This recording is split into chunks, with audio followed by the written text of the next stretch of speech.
Welcome to the weekend edition of the Sharp Football Analysis Podcast. My name is Warren Sharp of sharpfootballanalysis.com.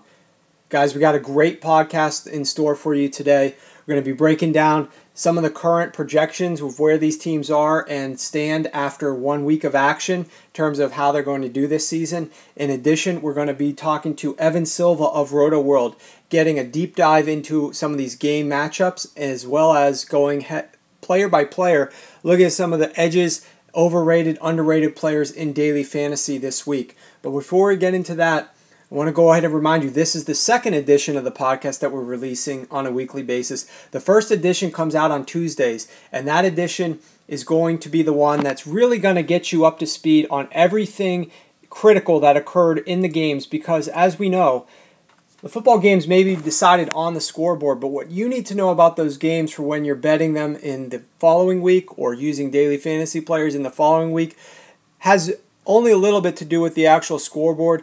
That knowledge needs to come from the box score and deeper than the box score, the metrics that mattered, what caused teams to win or lose games when you dig really down deep into it, and that's exactly what we go through. Some of the key analytics and metrics you need to be aware of from every single game. The coaching impact, offensive, defensive coordinators, quarterback comfort levels. A lot of things were big importance in week one's action that we discussed on that podcast. So if you did not listen to it, go back, subscribe to this podcast on iTunes. You can subscribe to it on YouTube. Encourage you to give it a rating. Tell your friends about it. We're really trying to give you guys some insights and edges into how these teams are built, how these players are performing, how these coaches are coaching, and a lot of advanced analytics and metrics that you're just simply not going to find on many other podcasts out there. So that said, that was what we did before. Let's jump ahead to what we're going to cover today. And with that, let's do a little dive into what we've got in store over at NFLproject.com. All right, guys, let's dig into the NFLproject.com data. If you guys are listening to this on iTunes, don't worry. You're going to be able to go over to NFLproject.com and look at all these cool charts and infographics that they have to really give us a visual understanding of how these teams shifted and moved around from 1 week to the next. But go ahead, if you are on iTunes, flip back over to this page. We're going to be going over and tossing up some of these graphics on the screen that I'm going to be talking about, but we definitely could see how some of these teams moved and shifted from 1 week to the next. We can clearly see, for example, that the Tennessee Titans definitely took a big step over the Jacksonville Jaguars and even the Houston Texans in that division, but they are still only 20% likely to win that division. So let's not get carried away with Marcus Mariota just quite yet. A ridiculous performance, but the Indianapolis Colts, at least as of right now, still the clear-cut favorite in that division, and that's the way it's being projected. However, that loss for the Colts to the Bills, coupled with the win for New England, now placed the New England Patriots as the number one overall seed in the AFC, and the Colts, who were sitting there, now fall to the number 2 seed, which is a big deal. So if the rest of the season plays out in a similar manner to what is currently being forecast, the Colts, should they make the playoffs and should they go to the AFC Championship game, would not be hosting it as they would have been with a victory. They would now be traveling to New England, and we saw how that went last season, deflated footballs or not. It would not have mattered in that particular game. Now over in the NFC, we saw the Green Bay Packers, even though they were trailing the Chicago Bears at halftime, saw a tremendous boost to their likelihood to make the playoffs, to win their division, and a big game in store this weekend in terms of whether they or not they're going to be able to go to the Super Bowl. But before we get into that, the fact that they won their game over the Chicago Bears, the division rival, all the other teams in that division also lost. And then you go ahead and take a look at other big-name teams in the NFC who are vying for playoff seeding, such as the Philadelphia Eagles and the Seattle Seahawks, both of whom lost. the Green Bay Packers got a big boost in their odds to win their division, in their odds to go to the playoffs, and in their likelihood of trying to host that championship game, because that was a big deal for them to get that win. However, this game that's going to be Sunday night, Seattle visiting Green Bay, is a massively important game, not just because Seattle is 0-1 going into Green Bay, who's 1-0, but for that number 1 seed in the NFC. Because if Seattle wins this game, they're going to shift right back into contention for that number 1 overall seed. But if Seattle loses this game and Green Bay goes to 2-0, it's going to be very difficult to wrangle it away from them. And Seattle may be visiting Green Bay in the NFC Championship game, unlike last year where they were hosting the Packers in a miraculous come-from-behind victory. Now, the other cool thing that this table does over at NFLproject.com is we're able to see what are the most important games for this upcoming weekend. One of the most important games by far for making the playoffs themselves, no doubt about it, is the Dallas Cowboys-Philadelphia Eagles game. Obviously, that's a marquee game, but it's massively important for both of these teams who, again, stand at 1-0 versus 0-1. If the Dallas Cowboys, who are not expected to win this game, can pull off the upset, they will improve their playoff odds by almost 15%, and that's a huge deal for them. They would now become 66% likely to make the postseason. Current projections still have them finishing second in the NFC East and not winning that division, but we'll see how that might change if they're able to upset the Philadelphia Eagles at home. The Eagles don't stand a ton to gain because they need to win this game. They're supposed to win this game, so their percentages aren't going to improve tremendously. However, they could drop radically, obviously, because the Cowboys' percentages would go up, and then the Eagles would find themselves 0-2 with a loss to their division rival, as well as a loss to another team from the NFC. So that's a big deal. We were unable to see the Kansas City Chiefs hang on to that game.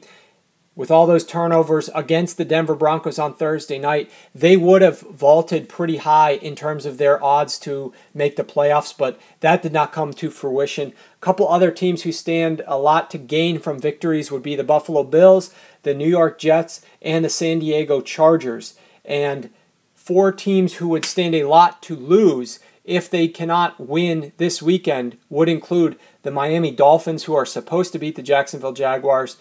Even though it is a road game, they're favorites by well over a field goal in that one, and they should win that game. But if they lose, they fall down pretty far. And the Rams and the Colts are 2 other teams that, if they lose their games this weekend, would fall pretty far behind in terms of where they were expecting to be this time of the year due to the projections. So that is a look at NFLproject.com's data. We're going to be bringing in Evan Silva right now, and we're going to discuss a little bit of these NFLproject.com metrics as we start transitioning over into these game-by-game breakdowns. So let's jump right into that right now. All right, welcome back. I'm now joined by Evan Silva of Rotoworld. He is our daily fantasy expert here on this program. Definitely one of the guys who put us onto a lot of great information last weekend, so we're happy to have him back on board this weekend. Evan, how are you doing? I'm doing well, man. Doing really well.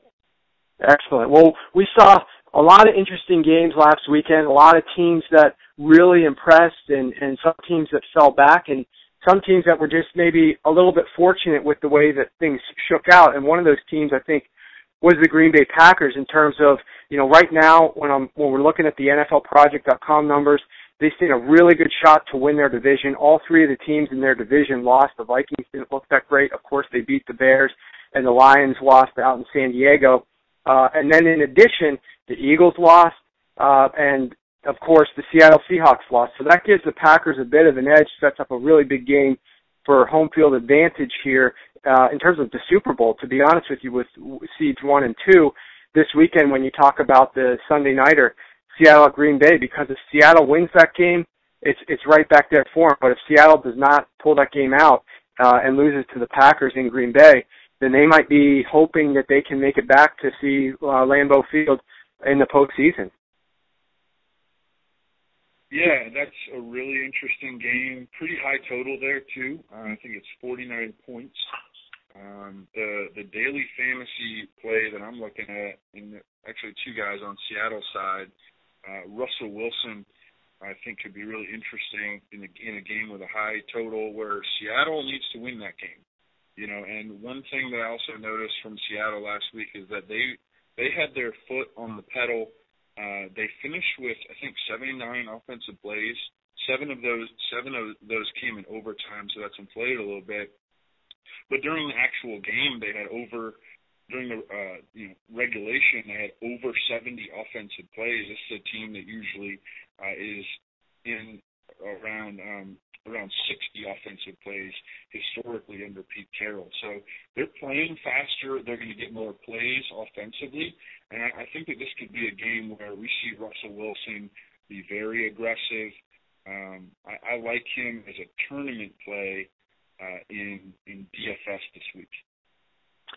Well, I'll tell you what, I think, touching on something you and I discussed before, was that the Green Bay Packers defense has not been nearly as good as what a lot of people think. By some of my metrics, I have them at one of the worst in the league last year in terms of early down success rate. And this is a team that gave up a ton of efficiency to the Chicago Bears last week. Chicago ran for 5.7 yards per rush. Chicago was 65% on third down conversions. That's keeping drives alive. If you can run the football and you can convert on third down, guess what you're not doing? You're not punting the football. Chicago only had one punt last week. So I would agree with you. I mean, I would look at Marshawn Lynch, a guy who I was off of the prior week. I was definitely advising people not to look at Marshawn Lynch too much. I think he's an interesting play this week. And I agree with you on Russell Wilson. Anytime, in my opinion, when a quarterback starts using his legs a little bit more, that inherently will benefit the running back when he does get carries due to some misdirection and timing things. So I think there's a possibility both those guys are able to do some damage on the ground. Yeah, and I have a personal bias on Marshawn Lynch, openly, admittedly, that I only use him at home when the Seahawks are favored, and the Seahawks are dogs on the road this week. So I probably won't have a ton of exposure to him, but he's got a great matchup. Like you mentioned, the Packers' run defense is kind of a sieve. Last year, the Seahawks played the Packers twice in Week 1, and then in the playoffs, Marshawn Lynch shredded them both times. So while I'm not going to have a ton of DFS exposure to Marshawn Lynch this week personally, primarily because of my bias, I do think he's a strong DFS play this week. He should have a high floor. One other note is that without Robert Turbin, who used to mix in on some third down, some passing situations, Marshawn Lynch had 7 targets in the passing game last week. That is tied for that's his highest total in terms of passing game targets since 2011. So we're going to see him catch a few more balls this year in all likelihood. The other problem I see with Lynch, if we are going to talk about a couple downsides, would be his price. Obviously, he's one of the higher priced candidates this week. So it really gets, I think some of it gets to your strategy. Which positions maybe are you seeing as some upside with some middle range talent that you could put in there at a lower price that you can then go and get a chalky player or two at what position are you going to do that? So you're right. If you're going to look for a guy, I mean, one guy I have concerns with from his price, obviously, there's two. I think a lot of the running backs at the top of this list, Adrian Peterson or Matt Forte, these guys are going up against a couple of run defenses that are pretty formidable. I mean, Arizona's run defense was very strong last week. Obviously, they're playing the Saints. The Bears are trying some new things. I think Forte is going to probably have most of his damage through the air, to be honest with you, in terms of his possibility of putting up productive points than he will on the ground.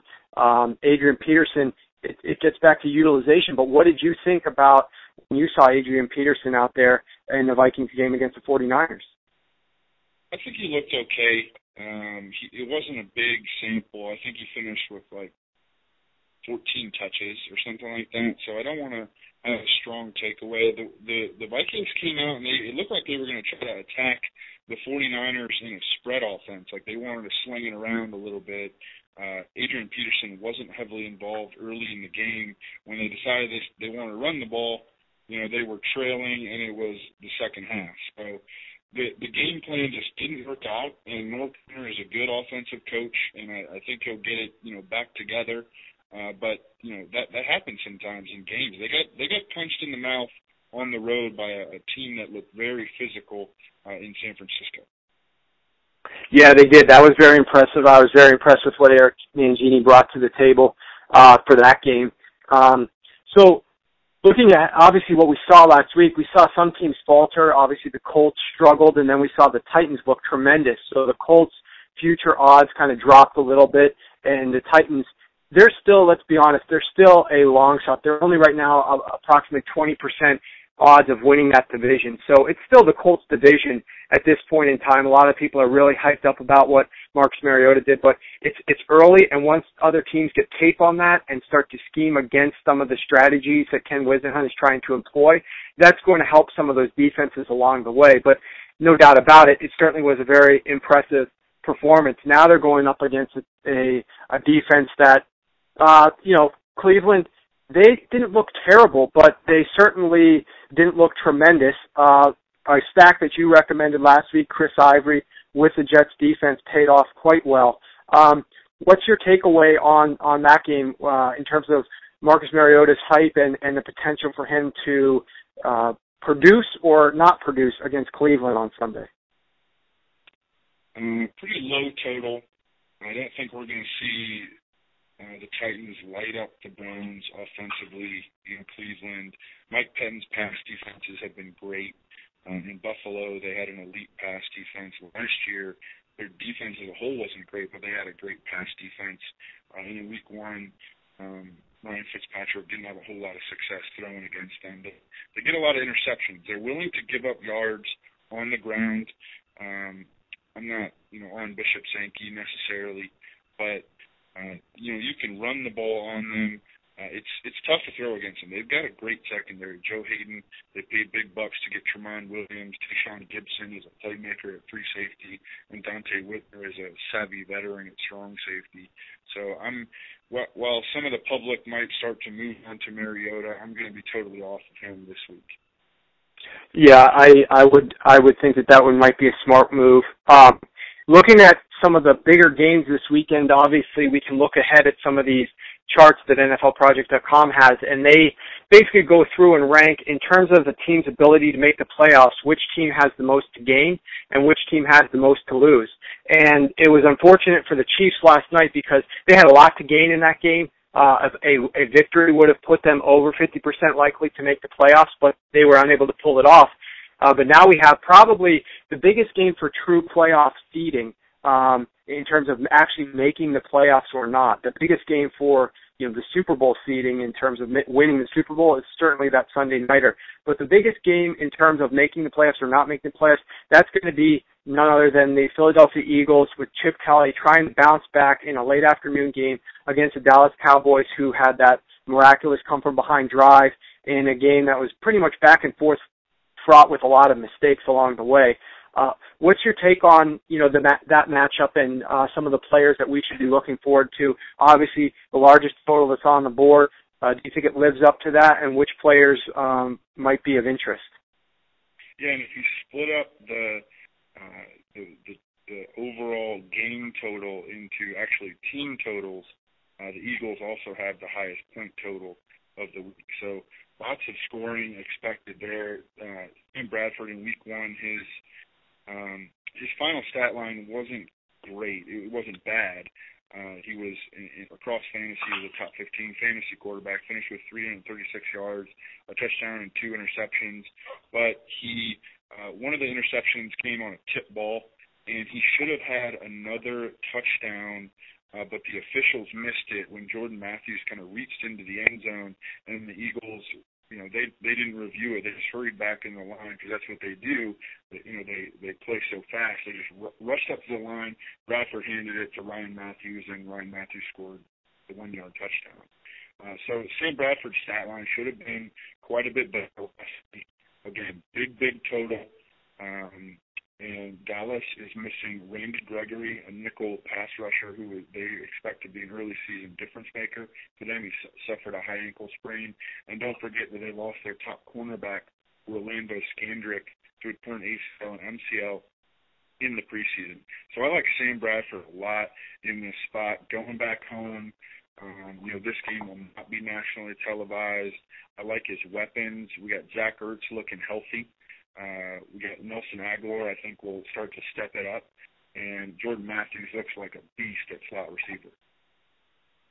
He definitely does, and I was 100% on that stack last week, so that was unfortunate when that touchdown was not given and awarded to Jordan Matthews. But I would definitely agree with you when it comes to some of the deficiencies. I think Dallas is going to struggle to get pressure on Bradford, and that was one of the things that they ran into last week. He threw 52 passes. First of all, Atlanta Falcons, Dan Quinn, you can't say enough about the difference that he made for that defense. But coming in there, really stifling that Philadelphia Eagles ground game early, forcing Sam Bradford to throw the ball, and everything had to come out quickly. He was making 52 pass attempts. Most of them were short. He only averaged 6.5 yards per attempt.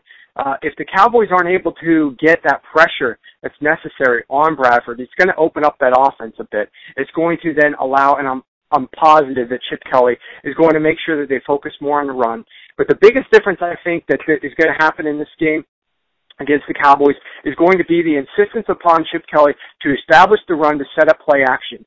They only used play action approximately 15% of the time last week. The NFL average last couple of years was 20%. But in Philadelphia, Chip used it 31% with his quarterbacks that he had there. And the NFL average saw an increase in passer rating of 10 points on the rating scale using play action league-wide. But in Philadelphia, those quarterbacks improved their passer rating by over 25 points in the passer rating. So his play action improves teams tremendously, and this is one of the reasons I thought that Sam Bradford was going to see a lot of success in Philly, because he didn't use play action very much when he was in St. Louis. If they establish a run a little bit earlier against Dallas, look out for the play action throughout the course of the second through fourth quarters. I think there could be some big things available for him in that pass game, because you're 100% correct. Without Orlando Scandrick, the Giants really didn't have very many passing weapons to attack. They kept throwing it to, I think, Preston Parker on third down, and he just kept dropping the ball. And I'm thinking, you guys have all year to come up with a game plan to attack the Cowboys week one, and you keep throwing to Preston Parker on third down. So, it was pretty ridiculous. I think that they are going to be able to do some things against that Dallas defense and push the pace a little bit. So I would agree with you. I think the Eagles are going to be, once again, through volume as well as through productivity, good plays, across the board. So let's change strategy a little bit. We'll change things up. Right now, let's go ahead and just jump into a few of the players in particular across all games, across all positions. What are some guys that you think might be of some value this week? Might be whether it's due to pricing or whether it's due to you just feeling they have a low floor or a really high ceiling. What are a few guys that you think that we should be focused in on? One guy that comes to mind is Pierre Garçon, who is priced very cheaply on DFS sites. I think I'm going to have 100% exposure to him this week. I was at like 90% with Stevie Johnson last week. I always like to pick a punt wide receiver, a guy who doesn't cost a lot, but I know he's going to get targets. And, if he just has an okay day, like 5 catches for 55 yards, I can survive that, because the reason I'm putting him in my lineup is to get heavy hitters at other positions. And then if he goes off or he has a really strong game like Stevie did last week, you're really, really in the green. So I think Pierre Garçon has a high floor and a high ceiling. No Deshaun Jackson for the Redskins this week. Before Deshaun Jackson arrived in D.C. in 2013, Pierre Garçon led the NFL in targets and receptions. In a Week 14 game last year against the Rams, who the Redskins happen to be playing this week, Deshaun Jackson did not play. Pierre Garçon had 9 catches for 95 yards. Jordan Reed showed up on the injury report Thursday with a quad. I think that he will play, but still, lots of arrows pointing at Pierre Garçon this week as a high floor and play with potentially high upside. Last week, Seahawks wide receivers, who nobody thinks of them as big-time fantasy players, they combined for 20 receptions. That's not including Jimmy Graham. That's just the wide receivers. So I think Pierre Garçon is a great DFS play this week. Yeah, as long as you are able to get Cousins a little bit of time in that pocket, they're going to be throwing the ball, because I agree with you. They'll try to establish the run, but it might be hard against the St. Louis Rams' formidable front. When he's throwing the ball, there's only a couple guys there who are dependable. So Garçon could be a target monster when he is high percentage of the actual pass attempts that reach a player. So that's a great wide receiver. You got a couple others? Yes. The Saints are in a really good spot this week. They are back at home, coming off a road loss. This is, a prime spot where a team like the Saints would bounce back. Lovie Smith, seems like the game has passed him by. The Saints are 10-point favorites. Last week, Lovie D gave up 4 passing TDs to Marcus Mariota in his first NFL start. I love Drew Brees. I love Brandon Cooks. And I really like Mark Ingram. The Bucs actually played pretty decent run defense last year, but in week 1, they got shredded by Bishop Sankey and Terrence West and Dexter McCluster, gave up almost 5 yards per carry. And this is just, the flow of the game should work in the favor of Mark Ingram, where he gets a lot of rushing attempts. Last week, the flow of the game worked against Mark Ingram. He was able to compensate with 8 receptions, which led the Saints. But the flow of the game should allow him to be in the 20 carry range this week. His increased passing game involvement is good news. That dates back to the preseason. That's not a fluke. I think he should catch 3-4 balls this week. And my kind of expectation for that game is that Brees and Brandon Cooks get the Saints up, and then Mark Ingram kind of finishes them. And that is an interesting game. I don't know if you've seen any correlation. I know last season maybe ups and downs in New Orleans the past couple of years, let's say, but has he performed overall better at home? Like I know you said you look to take on Marshawn Lynch when he's at home. Obviously the Saints, another team with tremendous home field advantage. Sean Payton has no problem running up the score and passing even when they've got the lead. He's just interested in calling whatever is the most efficient play at the time, it seems. So if they gash him with the run or with the pass, he doesn't really care. Do you see those guys, since they're at home, being an even better play than, let's say, if they were at Tampa Bay? Well, throughout his career, Drew Brees has always played much better indoors, at home. Last year, his splits were actually the opposite. So I just don't know if that's a strong data point for us to use. Just because there's not a ton of certainty there with those statistics. You just look at the opponent, you look at the spread on the game, you look at the spot that the Saints are in, coming off that road loss, coming back home against a really bad pass defense. You remember Joe Flacco shredded the Bucs defense for 5 touchdown passes on pretty much on all crossing routes in a game last year. The game really sets up well for Brees and Cooks, and then for Mark Ingram to kind of take them home. Well, you know what I'll tell you about that game? One interesting stat: the New Orleans Saints, when they played last week against against the Arizona Cardinals, they only ran for 2.7 yards per carry. The Cardinals have a very good run defense, obviously. Typically, a team who does not run for very many yards per carry is not going to control the clock. But the New Orleans Saints still controlled the clock for over 33 minutes in that game. That was the 9th most time of possession of any team last week, even though they were forced into 18 third down attempts, which is one of the largest numbers of any team this past weekend in terms of having to go to third down to try to convert. They only converted 39% of those third down attempts. So if they stay out of third down more, if they're able to be more productive on the ground, they're going to have a lot more scoring opportunities against this Tampa Bay Buccaneers. And I think in both cases they will. I think they definitely will be more productive on the ground, that they're going to avoid third down a bit more, and they're going to be able to move the ball down the field. So coming off of a bad game where they're going up against a defense in a very difficult place for any road team to play out in Arizona, very difficult to play, to coming back home and getting the Tampa Bay Bucs, who were reeling off of last week with their heads spinning a bit, in terms of at least the productivity of those offensive players for the Saints. I think you're onto something there for sure. Anybody else? I do like Bradford. We talked about him a little bit. I still like stacking him with Jordan Matthews. I know that kind of disappointed some people in terms of the results, but the process was strong, and it should have been better, and we discussed that. A couple of old wide receivers that I like this week, and people in DFS, these guys could be good tournament plays.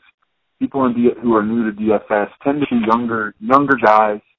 You know, they're kind of they're kind of ageist. They're against the older wide receivers. And both these old wide receivers had slow week one, so just not a lot of people are going to be on them, and then that makes them kind of contrarian plays to start off with. But I think also good plays, and that's Anquan Bolden against Pittsburgh. The Steelers' pass defense is a complete joke. I don't think we're going to see Carlos Hyde do what he did again this week. I think that the Steelers' run D is actually kind of underrated. They were mediocre last year, and then they were pretty strong in week one. Deion Lewis had some decent production, but you know, he wasn't tearing them up on the ground, and Brandon Bolden got stuffed on like all 5 of his carries, especially at the goal line. So I think that the way to attack Pittsburgh ideally is by throwing the football. Last week, the Steelers, 3 of their defensive backs, Antoine Blake, Cortez Allen, and Will Allen, combined for 6 missed tackles. That's per Pro Football Focus.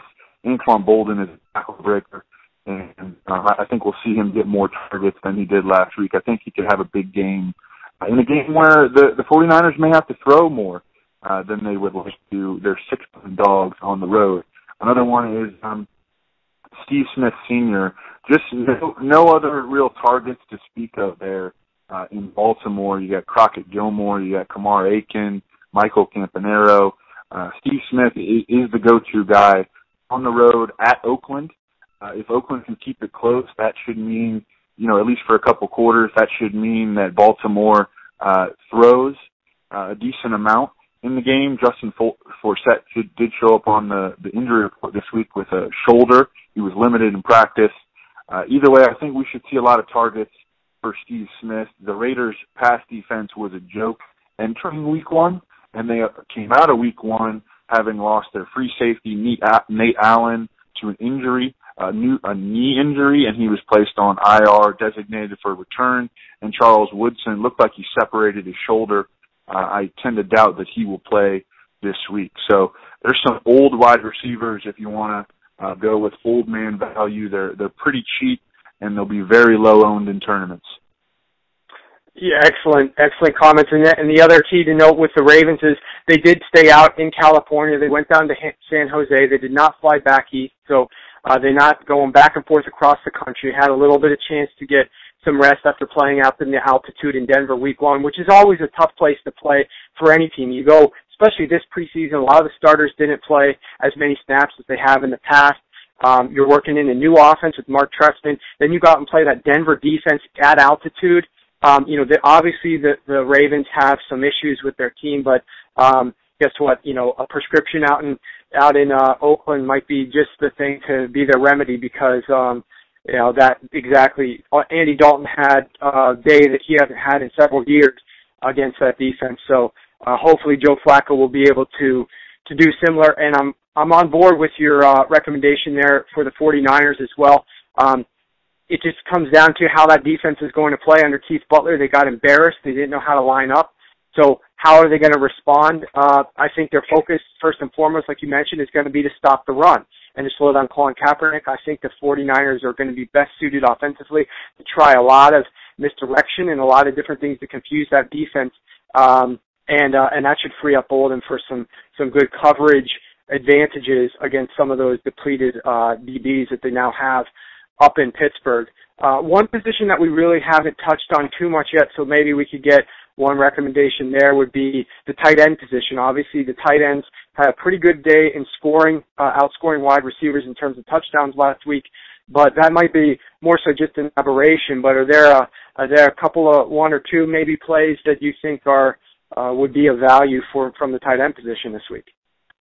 Yeah, I do think that will prove to be a little bit of an aberration. But the tight end that I'm kind of looking at this week, and I know you're on him as well, is Martellus Bennett against Arizona. Historically, because the Cardinals are so heavy on blitz, they tend to leave open the middle of the field. And now they do have a new defensive coordinator, and we've only seen him coordinate one game so far, but he comes from that Todd Bowles school. And so my expectation is that he's going to blitz Jay Cutler.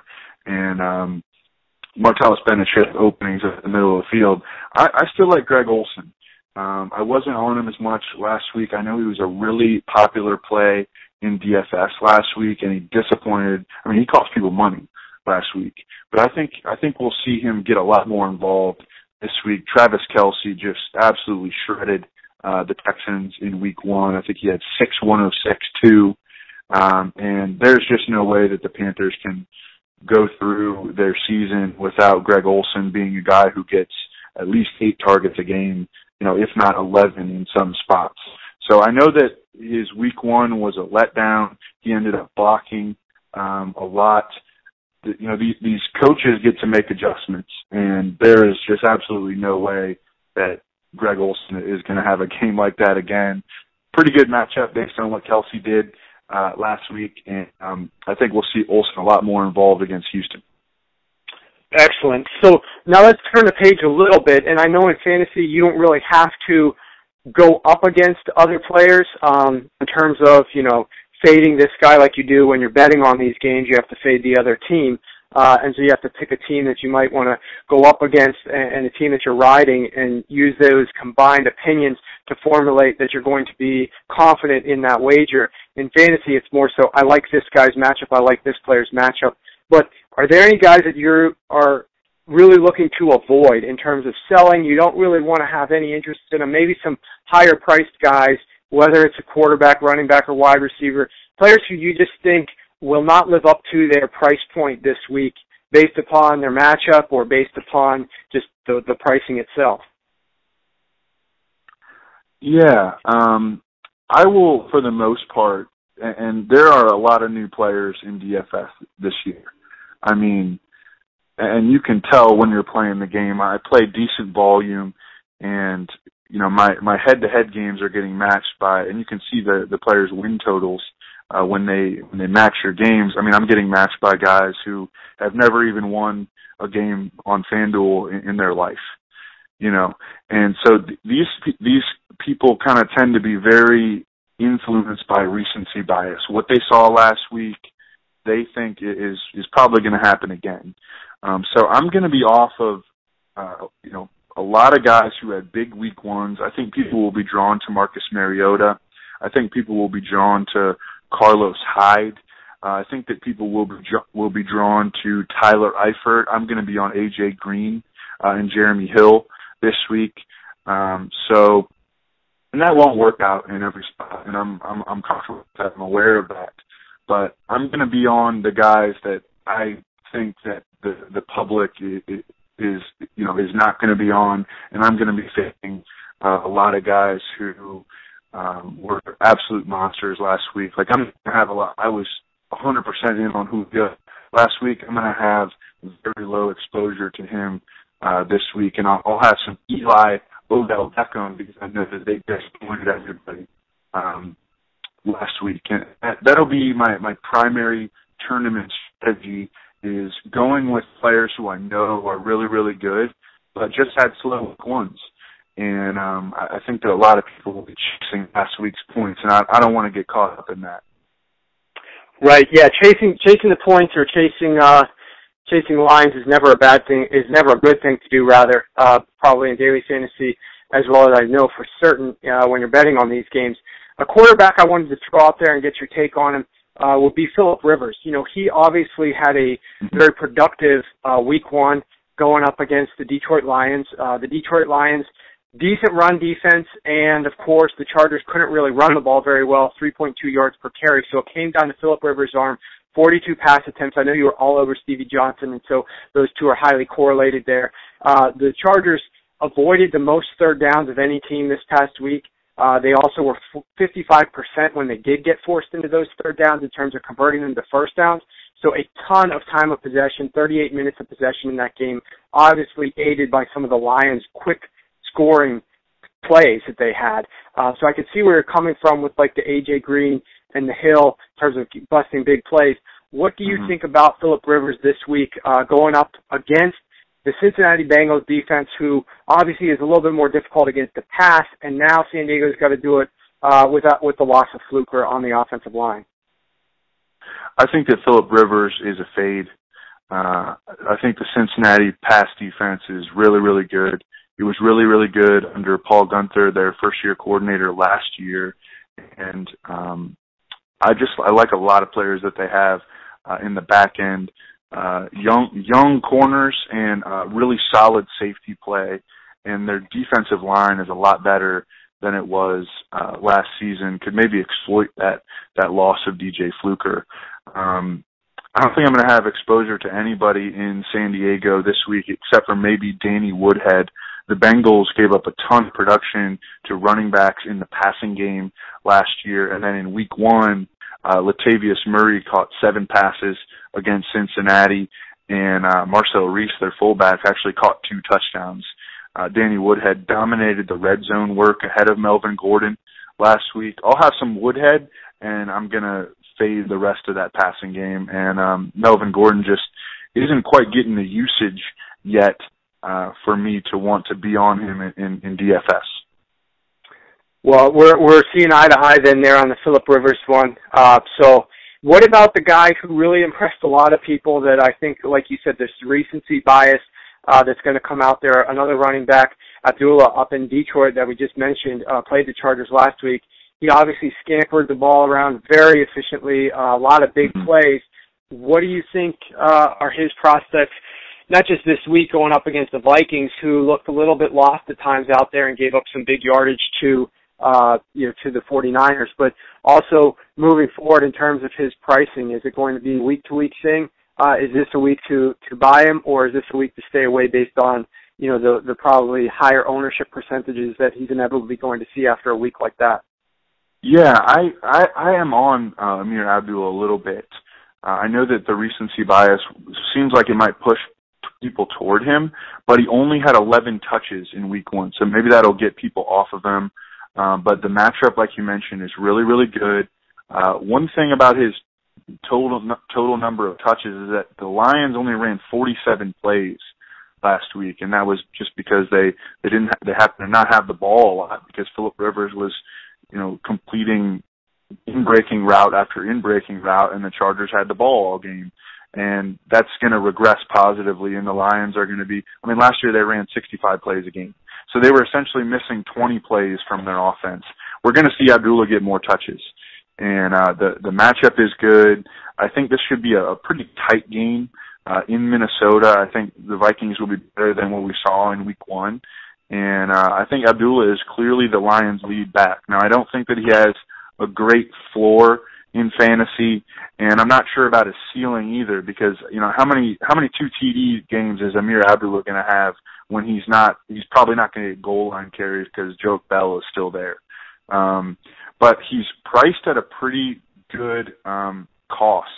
So I'm on him a little bit. I'm not going to have a ton of him, but he's definitely going to be in some of my lineups this week. Great insight on that one. Great insight. Well, Evan, before we let you go, obviously you and I can sit here and talk football all day. We're both very passionate about it and love to make money on it as well. Any sort of parting advice, one recommendation, anything like that, no matter what it is, just in all your research that you've done this week, that you'd like to leave people with before we go ahead and let you go? Yeah, we talked before the show, and I don't want to give away all your projections, but I do like that Cardinals Bears game has some shootout potential. Larry Fitzgerald, by the way, looked real good last week. He didn't tear it up in fantasy. We had 6 catches for 8 on 8 targets, and he plays a lot in the slot.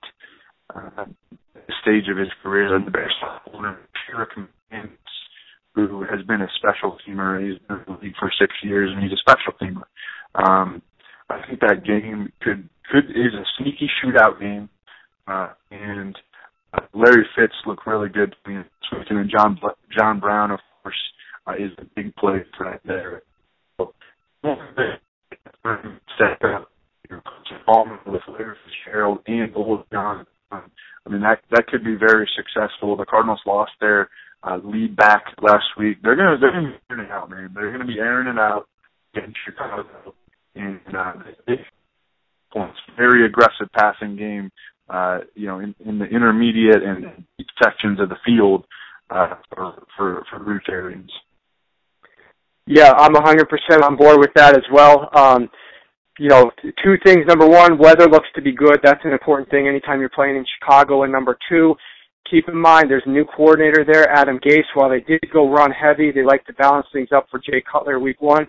He historically has thrown the ball when going up against really good run defenses. So he's got one in Arizona coming to town. I think they're going to be able to try to spread things out. So we both like Martellus Bennett. I think they're going to be able to try to hopefully hit some big plays from that perspective, and hopefully Jay Cutler doesn't screw anything up down in the red zone to prevent that one from going over the total. But Evan, great insight here into week 2. We're looking forward to the games and looking forward to talking with you again for some of your excellent advice. Why don't you tell everybody how they can follow you and where they can find all your information every single week?